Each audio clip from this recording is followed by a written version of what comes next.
ಎಲ್ಲರಿಗೂ ನಮಸ್ಕಾರ. ಇವತ್ತು ಸಮ್ಮರಿಗೆ ಬೇಕಾದ ಇನ್ನೊಂದು ಆರೋಗ್ಯಭರಿತವಾದ ರೊಟ್ಟಿ, ಅದು ರಾಗಿ ಹಾಗೂ ಕ್ಯಾಬೇಜನ್ನು ಬಳಸಿ ಮಾಡಿದಂತಹ ರೊಟ್ಟಿ. ಅದರೊಟ್ಟಿಗೆ ಸ್ಟಾರ್ ಫ್ರೂಟಿದ್ದು ಒಂದು ಚಟ್ನಿ. ಸ್ಟಾರ್ ಫ್ರೂಟ್ ಹೇಳಿದರೆ ನಾವು ದಾರೆ ಪುಳಿ ಅಂತ ಕರಾವಳಿಗರು ಕರೀತೇವೆ. ಆರೋಗ್ಯಕ್ಕೆ ಬಹಳ ಉತ್ತಮ. ಆದರೆ ಕಿಡ್ನಿಯ ಪ್ರಾಬ್ಲಮ್ ಇರುವವರು ಮಾತ್ರ ಈ ಒಂದು ಫ್ರೂಟನ್ನು ಹೆಚ್ಚಾಗಿ ತಿನ್ನಬಾರ್ದು. ಹಾರ್ಟ್ ಡಿಸೀಸಿಗಾಗಲಿ ಮತ್ತು ಗ್ಲೋಯಿಂಗ್ ಸ್ಕಿನ್ನಿಗೆ ಸಹ ಇದು ಬಹಳ ಉತ್ತಮ. ಹಾಗಿರುವಾಗ ಹಿಂದೆ ಈ ತುಂಬ ಕೆಮ್ಮು ಬರುವವರಿಗೆ ನಮ್ಮ ಹಿರಿಯರು ಏನು ಮಾಡ್ತಿದ್ರು ಹೇಳಿದರೆ ಇದರದೊಂದು ಈ ಲೇಹ ಮಾಡಿಕೊಂಡಿಟ್ಕೊಡ್ತಿದ್ರು. ಅಂದರೆ ಇದನ್ನು ಚೆನ್ನಾಗಿ ಬೆಲ್ಲದಲ್ಲಿ ಕುದಿಸಿಕೊಂಡು ಅದನ್ನು ಗಟ್ಟಿ ಮಾಡಿ ಒಂದು ಬಾಟಲಲ್ಲಿ, ಗಾಜಿನ ಬಾಟಲಿ ಹಾಕ್ತಿದ್ರು. ತುಂಬ ಕೆಮ್ಮು ಬರುವಾಗ ಮಕ್ಕಳಿಗಾಗಲಿ ದೊಡ್ಡವರಿಗಾಗಲಿ, ಅಂದರೆ ಎದೆಯಲ್ಲಿ ಈ ಕಫ ಕಟ್ಟಿದವರಿಗೆ ಇದೊಂದು ಬಹಳ ಅತ್ಯುತ್ತಮವಾದ ಲೇಹವಾಗಿತ್ತು. ಹಾಗಾದರೆ ಇದರ ಚಟ್ನಿ ಇವತ್ತು ನಾನು ಮಾಡಿದ್ದೇನೆ. ಹಾಗಾದರೆ ಯಾವ ರೀತಿಯಲ್ಲಿ ಈ ಚಟ್ನಿಯನ್ನು ಮಾಡೋದು ಮತ್ತು ಈ ರೊಟ್ಟಿ ಹೇಗೆ ಮಾಡೋದನ್ನು ನೋಡೋ ಮೊದಲು, ಯಾರೆಲ್ಲ ನನ್ನ ಚಾನಲನ್ನು ನೋಡ್ತಿದ್ದೀರಿ, ಯಾರೆಲ್ಲ ಇನ್ನೂ ಸಬ್ಸ್ಕ್ರೈಬ್ ಮಾಡಿಲ್ಲ, ದಯವಿಟ್ಟು ಸಬ್ಸ್ಕ್ರೈಬ್ ಮಾಡಿ ಸಪೋರ್ಟ್ ಮಾಡಿ ಅಂತ ಹೇಳುತ್ತಾ ಬನ್ನಿ ಅಡಿಗೆ ಮನೆಗೆ ಹೋಗೋಣ.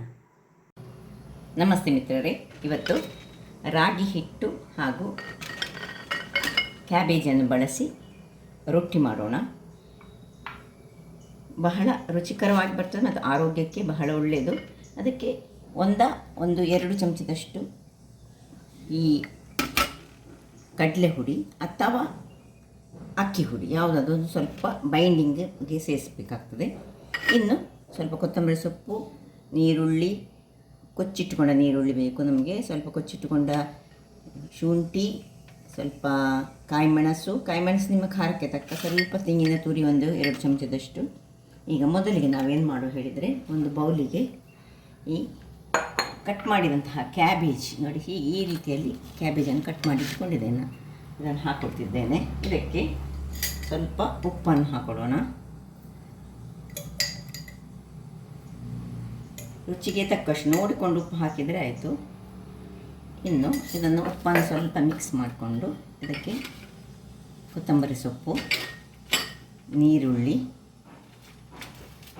ಕಾಯಿಮೆಣಸು ಮತ್ತು ಶುಂಠಿ, ಇಲ್ಲಿ ಸ್ವಲ್ಪ ಬೇಕಿದೆ ಜೀರಿಗೆಯನ್ನು ಸಹ ನಾವು ಸೇರಿಸ್ಕೊಳ್ಬೋದು, ಬಹಳ ಚೆನ್ನಾಗಿ ಬರ್ತದೆ. ತೆಂಗಿನ ತುರಿ, ಇಷ್ಟನ್ನೊಮ್ಮೆ ಮಿಕ್ಸ್ ಮಾಡಿಕೊಳ್ಳೋಣ. ಚೆನ್ನಾಗಿ ಮಿಕ್ಸ್ ಮಾಡಿ ಈಗ ಈ ರಾಗಿ ಹುಡಿ ಏನುಂಟು ಅದನ್ನು ಈಗ ಸೇರಿಸ್ಕೊಳ್ತಿದ್ದೆ. ಈಗ ಮೊದಲಿಗೆ ನೀರನ್ನು ಹಾಕ್ಕೊಳ್ಳಿಕ್ಕಿಲ್ಲ ಏನು. ರಾಗಿ ಹುಡಿಯನ್ನು ಚೆನ್ನಾಗಿ, ಇಲ್ಲಿ ರಾಗಿ ಹುಡಿಯೊಟ್ಟಿಗೆ ಬೇಕಿದ್ದರೆ ಗೋಧಿ ಹುಡಿ ಸಹ ನೀವು ಸೇರಿಸ್ಕೊಳ್ಬೋದು ಅಥವಾ ಅಕ್ಕಿ ಹುಡಿ ಸೇರಿಸ್ಕೊಳ್ಬೋದು. ಈಗ ನಾನು ಈ ಕಡಲೆ ಹುಡಿ ಅಂತ ಸೇರಿಸ್ಕೊಳ್ತಿದ್ದೇನೆ 2 ಚಮಚದಷ್ಟು. ಸೊ ಅಕ್ಕಿ ಹುಡಿ ಆದರೂ ಸಹ 2 ಚಮಚ ಸಾಕು. ನಮ್ಮದು ಮೇನ್ ಈಗ ನಮಗೆ ರಾಗಿ ತುಂಬ ಬೇಕು. ರಾಗಿ ಒಂದು ದೊಡ್ಡ ಬೌಲಲ್ಲಿ ತೆಗೆದುಕೊಂಡ್ರೆ 2 ಚಮಚದಷ್ಟು. ಈಗ ನೋಡಿಕೊಂಡು ನಾವು ಇದಕ್ಕೆ ನೀರನ್ನು ಹಾಕ್ಕೊಳ್ಬೇಕು. ಸ್ವಲ್ಪ ಬೇಕಿದ್ದರೆ ಸ್ವೀಟ್ ಬೇಕಿದ್ದವರು ಸ್ವಲ್ಪ ಇದಕ್ಕೆ ಸಕ್ಕರೆ ಅಥವಾ ಬೆಲ್ಲ, ಚೂರು ಬೆಲ್ಲ, ಆರೋಗ್ಯಭರಿತವಾಗಿ ಮಾಡಬೇಕಂದ್ರೆ ಚೂರು ಬೆಲ್ಲದ ಪುಡಿಯನ್ನು ಸಹ ಹಾಕಿದರೆ ಸಹ ಒಳ್ಳೆಯದಾಗ್ತದೆ. ಹೀಗೆ ಚೆನ್ನಾಗಿ ಸುರಿಗೆ ನೀರು ಹಾಕ್ಕೊಳ್ಬಾರ್ದು, ಚೂರು ಬೆಲ್ಲದ ಹುಡಿ ಹಾಕ್ಕೊಳ್ಳೋಣ. ಬೇಕಿದ್ದರೆ ಮಾತ್ರ ಹಾಕ್ಕೊಳ್ಬೇಕು. ಒಂದು ಸ್ವಲ್ಪ ನೋಡಿ ಪಿಂಚ್ ಆಫ್ ಬೆಲ್ಲ ಹಾಕ್ಕೊಳ್ತಿದ್ದೇನೆ. ಇನ್ನು ಒಂದು ಅರ್ಧ ಚಮಚ ಜೀರ, ಅದು ಬೇಕಿದ್ದರೆ ಮಾತ್ರ ಹಾಕ್ಕೊಳ್ಬೇಕು. ಅದು ಹಾಕಿದರೆ ಮತ್ತು ಪರಿಮಳ ಸ್ವಲ್ಪ ಚೆನ್ನಾಗಿ ಬರ್ತದೆ. ಈಗ ಇದನ್ನು ಸ್ವಲ್ಪ ಬಿಸಿಯ ನೀರಿನಲ್ಲಿ ನೋಡಿ, ಸ್ವಲ್ಪ ನಾನು ಬಿಸಿ ಮಾಡಿ ಇಟ್ಕೊಂಡಿದ್ದೇನೆ ನೀರು, ಇದರಲ್ಲಿ ಚೆನ್ನಾಗಿ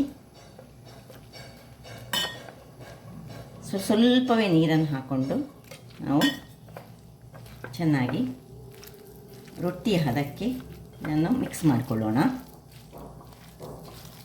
ನೋಡಿ ಒಳ್ಳೆ ಹದಕ್ಕೆ ಬಂತು ನೋಡಿ. ಇನ್ನೀಗ ಇದು ಹೀಗೆ ನೋಡಿ ಮತ್ತೆ ಉಂಡೆ ಕಟ್ಟಲಿಕೊಳ್ಳಿಕೊಂಡು ಈಗ ಇದು ಸ್ವಲ್ಪ ನೆನಿಬೇಕು. ನೆಂದು ಈ ಕ್ಯಾಬೇಜಿ ಮತ್ತು ನೀರುಳ್ಳಿ ಎಲ್ಲ ಇದರಲ್ಲಿ ಎಳೆದುಕೊಳ್ಬೇಕು. ಇದರಲ್ಲಿ ನೀವು ಕ್ಯಾರೆಟನ್ಸ್ ಬೇಕಿದ್ರೆ ಹಾಕ್ಕೊಳ್ಬೋದು. ಈಗ ಇದನ್ನು ಮುಚ್ಚಿಟ್ಟುಕೊಂಡು ನಾವೊಂದು 10 ನಿಮಿಷ ಇಟ್ಕೊಳ್ಳುವಾಗ ಅಷ್ಟರಲ್ಲಿ ಒಂದು ಚಟ್ನಿ ಮಾಡೋಣ. ಇವತ್ತು ನಾನು ಸ್ಟಾರ್ ಫ್ರೂಟ್ನ ಚಟ್ನಿ ಇದಕ್ಕೆ ಮಾಡ್ತಿದ್ದೇನೆ. ನನ್ನ ಹತ್ರ ತುಂಬ ಸ್ಟಾರ್ ಫ್ರೂಟ್ ಉಂಟು. ಇದರಲ್ಲಿ 3 ಅಥವಾ 4 ಸ್ಟಾರ್ ಫ್ರೂಟ್ ಇದೆ ಸಾಕು. ನಾವು ಇದರ ಚಟ್ನಿ ಈಗ ಮಾಡೋಣ. ಇದಕ್ಕೆ ಮೊದಲಿಗೆ ಇದನ್ನು ಕಟ್ ಮಾಡಿಕೊಳ್ಳೋಣ. ಈಗ ಸ್ಟಾರ್ ಫ್ರೂಟಿನ ಇದು ಆರೋಗ್ಯಕ್ಕೆ ಭಾರಿ ಒಳ್ಳೆಯದು. ಯಾಕೆ ಏನು ಹೇಳಿದರೆ ಕಫ ಕಟ್ಟಿದ್ದವರಿಗೆ ಇದರದೊಂದು ಲೇಹವನ್ನು ಮಾಡ್ತಾರೆ. ಲೇಹ ಮಾಡಿ ಅದನ್ನು ಬೆಳಗಿನ ಹೊತ್ತಿನಲ್ಲಿ ಮತ್ತು ರಾತ್ರಿ ಹೊತ್ತಿನಲ್ಲಿ ತಿಂದರೆ ಈ ಎದೆಯಲ್ಲಿ ಕಟ್ಟಿದ ಕಫ ಎಲ್ಲ ತುಂಬ ನೀರಾಗ್ತದೆ. ನಮ್ಮ ಹಿಂದಿನವರು ಇದರದ್ದು ಒಳ್ಳೆ ಲೇಹವನ್ನು ಮಾಡಿಟ್ಟುಕೊಳ್ತಿದ್ದರು. ನಾನೀಗ ಒಂದು 2 ಅಥವಾ 3 ಅಷ್ಟೇ ಸಾಕು ಈಗ ನಮಗೆ ಚಟ್ನಿಗೆ. ಇಷ್ಟನ್ನು ನೋಡಿ, ಇದು ಸೈಡ್ಸ್ ತೆಗೆದುಕೊಳ್ಬೇಕು. ಸೈಡ್ಸ್ ತೆಗೆದುಕೊಂಡು ಇದರದ್ದು ಎದುರು ಪಾರ್ಟ್ ತೆಗೆದುಕೊಂಡು, ಸ್ವಲ್ಪ ಹಣ್ಣಾಗಿದ್ದರೆ ಸಹ ಒಳ್ಳೆಯದಾಗ್ತದೆ, ಸ್ವೀಟ್ ಮತ್ತು ಬರ್ತದೆ. ಇದಕ್ಕೆ ಸ್ವಲ್ಪ ಬೇಕಿದ್ದರೆ ಬೆಲ್ಲ ಹಾಕ್ಬೋದು, ಹಣ್ಣಾಗಿದ್ದರೆ ಹೆಚ್ಚು ಬೆಲ್ಲ ಹಾಕಬೇಕಂತಿಲ್ಲ. ಸೊ ಇಷ್ಟು ಕಟ್ ಮಾಡಿದ ಮೇಲೆ ನಾವು ಇದನ್ನು ಇದು ತೊಳೆದಿಟ್ಟುಕೊಂಡೆ ನಾನು ಕಟ್ ಮಾಡ್ತಿದ್ದೇನೆ. ಈಗ ಒಂದು ಬಾಣಲೆಯನ್ನು ಇಟ್ಕೊಳ್ಳೋಣ. ಬಾಣಲೆಯನ್ನು ಹೊತ್ತಿಸಿಕೊಂಡು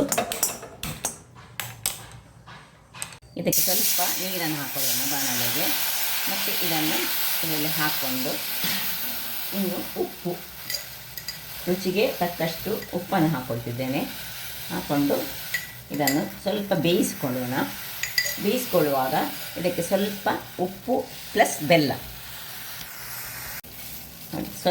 ಸ್ವಲ್ಪ ಬೆಲ್ಲವನ್ನು ಹಾಕ್ಕೊಳ್ತಿದ್ದೇನೆ. ಇನ್ನು ಮುಚ್ಚಳವನ್ನು ಮುಚ್ಚಿಕೊಂಡು ಒಂದು 2 ನಿಮಿಷಗಳ ಕಾಲ ಇದನ್ನು ಸ್ವಲ್ಪ, ಇದು ಬೇಗ ಬೇಯ್ತದೆ. ಸೊ ಸಣ್ಣದು ಕಟ್ ಮಾಡಿದರೆ, ಇನ್ನೂ ಸಹ ಸಣ್ಣದು ಕಟ್ ಮಾಡಿದರೆ ಒಂದು 2 ನಿಮಿಷದಲ್ಲಿ ಬೇಯ್ತದೆ. ಮುಚ್ಚಿಕೊಂಡು ಬೇಯಿಸ್ಕೊಳ್ಳೋಣ. ವೀಕ್ಷಕರೇ ನೋಡಿ, 2 ನಿಮಿಷ ಸಾಕು ನೋಡಿ, ಇದು ಬೆಂದಾಯಿತು. ಇಷ್ಟ ಆಗುವಾಗ ಇದನ್ನು ಆಫ್ ಮಾಡಿಕೊಂಡು ಇದನ್ನು ತಣ್ಣಗಾಗಲಿಕ್ಕೆ ಬಿಡೋಣ. ಇದು ತಣ್ಣಗಾಗ್ತಾ ಇರುವಾಗ ನಾವು ರೊಟ್ಟಿಯನ್ನು ರೆಡಿ ಮಾಡ್ಕೊಳ್ಳೋಣ. ಇದು ತಣ್ಣಗಾಗ್ತಾ ಇರುವಾಗ ಇಲ್ಲಿ ನಾನು ರೊಟ್ಟಿಗೆ ರೆಡಿ ಮಾಡ್ತಾ ಇದ್ದೀನಿ. ಸ್ವಲ್ಪ ಎಣ್ಣೆಯನ್ನು ಇದಕ್ಕೆ ಸವರಿಕೊಳ್ಳೋಣ.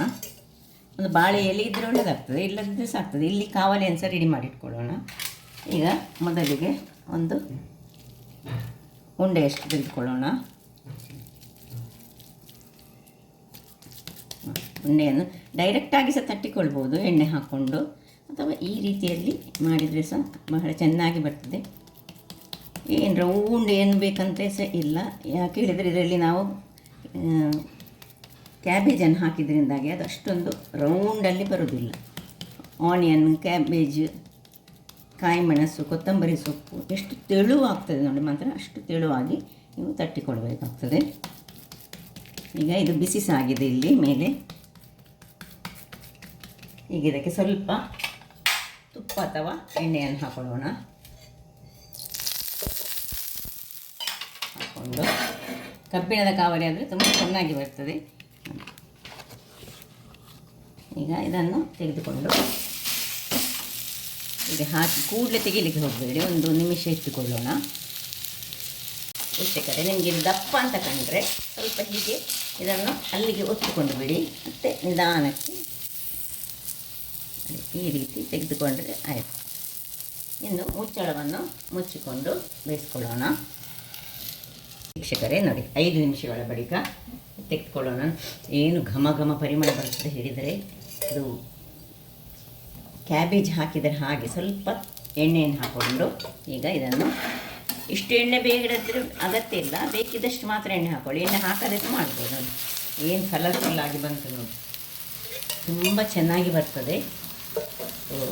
ಆರೋಗ್ಯಕ್ಕೆ ಸಹ ಬಹಳ ಉತ್ತಮ. ತುಂಬ ಒಂದು ಕಾಯುವಾಗ ಹದಾ ಉರಿಯಲ್ಲಿ ಇಟ್ಟುಕೊಂಡು ಕಾಯಿಸಿದ್ರೆ ಆಯಿತು. ಈಗ ಸಣ್ಣ ಉರಿ ಇಟ್ಟುಕೊಂಡು ಇದನ್ನು ಕಾಯಿಸುವಾಗ ಇಲ್ಲಿ ನಾವು ಇನ್ನೊಂದು ರೊಟ್ಟಿ ಅಂತ ಮಾಡಿಟ್ಟುಕೊಂಡಿದ್ದೇನೆ ನಾನು. ನೋಡಿ ಎಷ್ಟು ಚೆನ್ನಾಗಿ ರೌಂಡಾಗಿ ಬಂತು. ಈಗ ನಾವು ಮಿಕ್ಸಿ ಜಾರನ್ನು ತೆಗೆದುಕೊಂಡು ಇದು ತಣ್ಣಗಾದಂತಹ ಇದನ್ನು ಇದಕ್ಕೆ ಹಾಕೊಳ್ಳೋಣ. ಇದಕ್ಕೆ ಉಪ್ಪು ಮತ್ತು ಇದರಲ್ಲೇ ಹುಳಿ ಉಂಟು, ಬೇಕಿದ್ದರೆ ನಾವು ಚೂರು ಹುಳಿಯನ್ನು ಹಾಕ್ಕೊಳ್ಬೋದು. ಈಗ ಒಂದು ಕೆಂಪು ಮೆಣಸನ್ನು ಹಾಕ್ಕೊಳ್ತಿದ್ದೇನೆ. ಖಾರಕ್ಕೆ ಹೆಚ್ಚು ಬೇಕಿದ್ದರೆ ನೀವು 2 ಮೆಣಸು ಹಾಕ್ಕೊಳ್ಬೋದು. ಸ್ವಲ್ಪ ತೆಂಗಿನ ತುರಿ, ಒಂದು ಬೆಳ್ಳುಳ್ಳಿ ಹಾಕ್ಕೊಂಡು ಸಣ್ಣ ಅದಾದರೆ ಒಂದು 3 ಬೆಳ್ಳುಳ್ಳಿ ಹಾಕ್ಕೊಳ್ಳಿ. ಬೆಳ್ಳುಳ್ಳಿ ಹಾಕಿದರೆ ಚೆನ್ನಾಗಿ ಬರ್ತದೆ. ನೀರು ಹಾಕೋದು ಬೇಡ, ಸುರಿಗೆ ಸ್ವಲ್ಪ ಹೀಗೆ ಗ್ರೈಂಡ್ ಮಾಡಿ ಮತ್ತು ನೀರು ಹಾಕಿ ಚಟ್ನಿ ರೆಡಿ ಮಾಡ್ಕೊಳ್ಳೋಣ. ವೀಕ್ಷಕರೇ ಇಲ್ಲಿ ನೋಡಿ, ಚಟ್ನಿ ರೆಡಿ ಆಯಿತು. ಈಗ ಇದಕ್ಕೀಗ ಒಗ್ಗರಣೆಗೆ ಅದೇ ಒಂದು ಪಾತ್ರೆಯನ್ನು ಇಟ್ಟುಕೊಂಡು ನಾನು ಸ್ವಲ್ಪ ಒಂದು ಚಮಚದಷ್ಟು ಎಣ್ಣೆ ಹಾಕ್ಕೊಳ್ತಿದ್ದೇನೆ. ಎಣ್ಣೆಗೆ ಬಿಸಿ ಆಗುವಾಗ ಸ್ವಲ್ಪ ಸಾಸಿವೆ ಸ್ವಲ್ಪ ಬಿಸಿ ಆಗುವಾಗ ಒಂದು ಜಜ್ಜಿಟ್ಟಂತಹ ಬೆಳ್ಳುಳ್ಳಿ, ಇನ್ನು ಕರಿಬೇವಿನ ಸೊಪ್ಪು,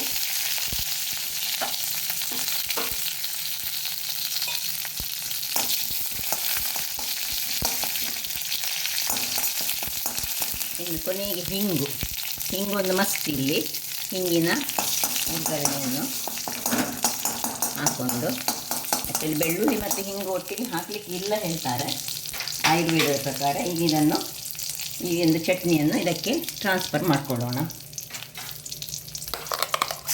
ಆಫ್ ಮಾಡಿಕೊಂಡಿದ್ದೇನೆ. ಆಫ್ ಮಾಡಿಕೊಂಡು ಇದಕ್ಕೆ ಸ್ವಲ್ಪ ನೀರನ್ನು ಸೇರಿಸ್ಕೊಳ್ಳೋಣ. ಬಿಸಿ ತಣ್ಣಗಾದ ನೀರನ್ನು ಹಾಕ್ಕೊಳ್ತೇನೆ ನೋಡಿ. ಸ್ವಲ್ಪ ನೀರನ್ನು ಹಾಕ್ಕೊಂಡು ಇದನ್ನು ಸ್ವಲ್ಪ ತೆಳ್ಳಗೆ ಮಾಡಿಕೊಂಡೆ. ಆರೋಗ್ಯಕ್ಕೆ ಬಹಳ ಉತ್ತಮ.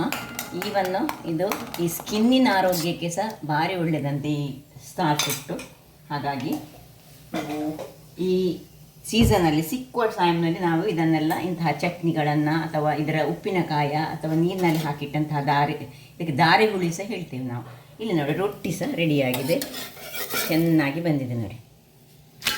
ಏನು ಚೆನ್ನಾಗಿ ಬಂದಿದೆ ಹೇಳಿದರೆ, ಇಲ್ಲೀಗ ಇದನ್ನು ಇನ್ನೊಮ್ಮೆ ಸ್ವಲ್ಪ ಎಣ್ಣೆಯನ್ನು ಹಾಕ್ಕೊಂಡು ಇದನ್ನು ಎಷ್ಟು ರೌಂಡಾಗಿ ಮಾಡಿಕೊಂಡಿದ್ದೇನೆ ನಾನೀಗ. ಇದು ಇದೇ ರೀತಿಯಲ್ಲಿ ಕಾಯ್ದುಕೊಳ್ಳಿ, ಚೆನ್ನಾಗಿ ಬರ್ತದೆ. ಸೊ ನೋಡಿದ್ರಲ್ಲ ವೀಕ್ಷಕರೇ, ಇಲ್ಲಿ ಚಟ್ನಿ ಮತ್ತು ಇಲ್ಲಿ ರಾಗಿ ಹಾಗೂ ಕ್ಯಾಬೇಜ್ನ ಒಂದು ನೋಡಿ ಎಷ್ಟು ಪರಿಮಳ ಸಹ ಉಂಟು. ಅದರೊಟ್ಟಿಗೆ ಟೇಸ್ಟ್ ಅಂತ ಅದ್ಭುತವಾಗಿರ್ತದೆ. ರೊಟ್ಟಿ ರೆಡಿಯಾಗಿದೆ. ತೆಳು ನೋಡಿ, ಎಷ್ಟು ತೆಳು ಸಹ ನಾವು ತಟ್ಬೋದು ಇದನ್ನು. ಸೊ ಈ ಚಟ್ನಿ ಅಂತೂ ಅದ್ಭುತವಾದ ಚಟ್ನಿ, ಒಮ್ಮೆ ಮಾಡಿ ನೋಡಿ ಅಂತ ಹೇಳುತ್ತಾ, ಸುಲಭ ರೀತಿಯಲ್ಲಿ ಮಾಡುವಂತಹ, ಬೆಳಿಗ್ಗೆ ಏನು ನೆನೆಸಿ ಹಾಕುವಂಥ ರಗಳೇ ಇಲ್ಲ. ಹಾಗಾದರೆ ನನ್ನ ಈ ಕುಕಿಂಗ್ ಚಾನಲ್ ನಿಮಗೆ ಇಷ್ಟ ಆದರೆ ಬೋಳೂರು ಸುವರ್ಣ ಚಾನಲನ್ನು ಲೈಕ್ ಮಾಡಿ, ಶೇರ್ ಮಾಡಿ ಹಾಗೂ ಸಬ್ಸ್ಕ್ರೈಬ್ ಮಾಡಿ ಹಾಗೂ ನನ್ನ ಇನ್ಸ್ಟಾಗ್ರಾಮ್ ಪೇಜನ್ನು ಫಾಲೋ ಮಾಡಿ. ಧನ್ಯವಾದಗಳು.